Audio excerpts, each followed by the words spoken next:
salam dari kami, damai di hati, tekun bersekutu, dan tangguh melayani. Pembacaan Alkitab pada hari ini kita ambil dari 1 Samuel, pasalnya yang ke-17 ayat yang ke-48 sampai dengan yang ke-58 dengan tema kemenangan Daud, kemenangan Tuhan. Bapak, Ibu, dan saudara-saudara yang dikasih Tuhan, kisah tentang Daud dan Goliat tentu bukanlah kisah yang asing di telinga kita. Bahkan sudah kita dengar sejak kita masih di sekolah minggu. Ini adalah merupakan sebuah cerita yang khas dan klasik untuk diceritakan dalam pengajaran-pengajaran sekolah minggu. Kita boleh melihat dalam cerita ini ketika orang berperang dengan perlengkapan berperang yang lengkap, akan tetapi Daud yang mungkin oleh karena tubuhnya yang kecil atau tidak terbiasa dengan pakaian dan peralatan perang, ia menanggalkan itu semua, Bapak Ibu, dan hanya bermodalkan tongkat, ketapel, 5 buah batu yang ia ambil dari dasar sungai, dengan percaya diri menghadapi Goliat, si orang Filistin, yang kita pahami sebagai sosok yang tinggi besar dan kuat. Ketika Goliat melihat kedatangan Daud dengan perlengkapan yang seadanya, Goliat merasa kecewa, merasa dihina, merasa dianggap remeh, bahkan berkata, "Maaf Bapak Ibu, anjingkah aku, maka engkau mendatangi aku dengan tongkat?" Dan Daud berkata dengan lantang, "Engkau mendatangi aku dengan pedang, dengan tombak dan lembing.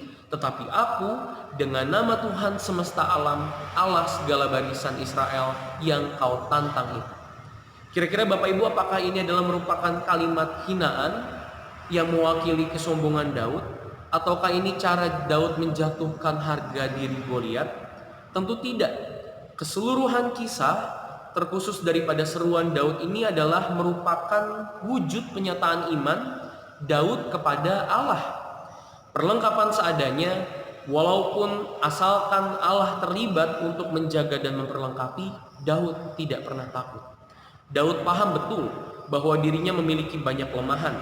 Ia hanya seorang gembala, tubuhnya kecil dan tidak terbiasa atau berpengalaman dalam berperang, dan Goliat bukanlah lawan yang mudah.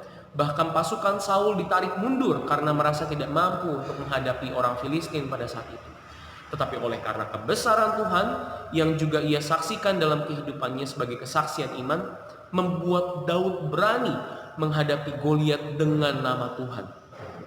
Bapak Ibu, pembacaan kita pada ayat yang ke-48 sampai dengan yang ke-58, kelanjutan kisah ini kita sudah tahu pada akhirnya dengan lemparan batu menggunakan ketapel yang sederhana pada zaman itu, Daud mengalahkan Goliat. Dan kita mengimani bahwa ya, kemahiran melempar batu itu mungkin juga didasari oleh pengalaman Daud sebagai seorang gembala yang mengusir hewan buas dari kawanan gembalanya, kawanan dombanya maksud saya. Akan tetapi ketepatan, akurasi lemparan sampai benar-benar bisa sampai di kepala Goliat dan membuat ia jatuh tersungkur, kalah, itu adalah merupakan kuasa Tuhan. Dalam kehidupan ini Bapak Ibu, kita menyadari bahwa kita juga menghadapi, mau tidak mau harus menghadapi sosok Goliat dalam kehidupan kita. Apa itu? Permasalahan, pergumulan hidup, godaan, tantangan, ujian, dan lain sebagainya. Daud dalam pembacaan mengajak kita untuk tidak perlu takut dalam menghadapi semua itu. Bahkan jadikan sebagai kesempatan untuk menyatakan iman di hadapan Tuhan. Tuhan, aku percaya Tuhan memperlengkapi, aku hadapi itu semua dengan nama Tuhan.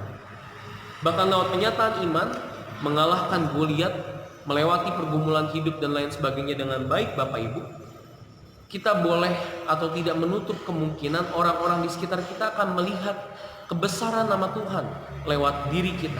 Sebagaimana Daud lewat kemenangannya meyakinkan banyak orang tentang betapa besar kuasa Tuhan semesta alam.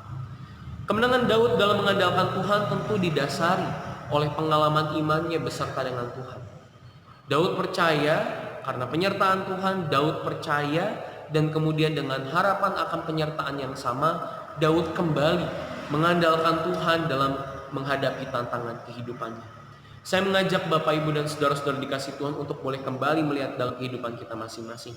Berapa kali kita diberkati, berapa kali kita dimampukan dalam menghadapi permasalahan, Berapa kali kita disembuhkan dari sakit, berapa kali kita mengalami penyertaan Tuhan walaupun di jalan sekalipun, berapa kali kita dipulihkan ketika kita sedih, berduka maupun gagal, berapa kali kita diangkat ketika kita jatuh, kemudian Tuhan kembali merangkul, bahkan memampukan kita untuk menjadi pribadi yang lebih baik lagi dari hari ini.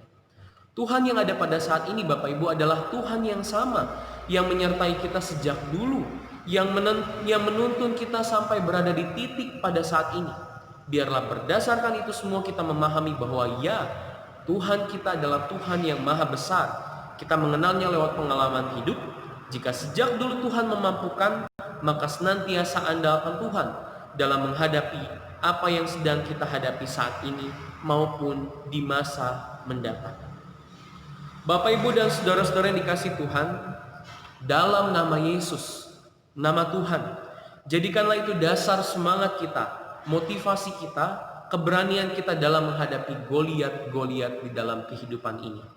Hiduplah dengan selalu mengandalkan Tuhan.